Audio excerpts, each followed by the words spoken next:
Let me pray for you.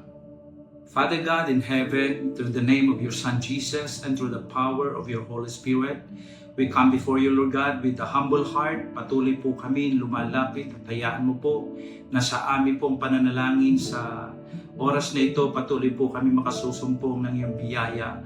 Sa oras pong ito, itinataas ko po ang mga tao na kung saan mayroon pong struggle sa kanila pong mga paglilingkod.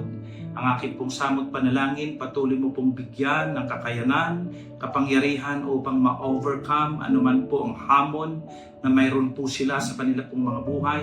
At higit sa lahat, patuloy mo po, Panginoon, na bigyan ng kakayanan na sila po ay makapamuhay na may kagalakan sa kanila pong mga puso, overcoming obstacles in their service, Lord God. Maraming salamat. Kami po ay naniniwala at nananampalataya na pagtatagumpayin mo ang kanilang mga buhay habang patuloy po silang naglilingkod sa iyo. Maraming salamat. Ito ang aming panalangin sa pangalan ni Jesus. Amen.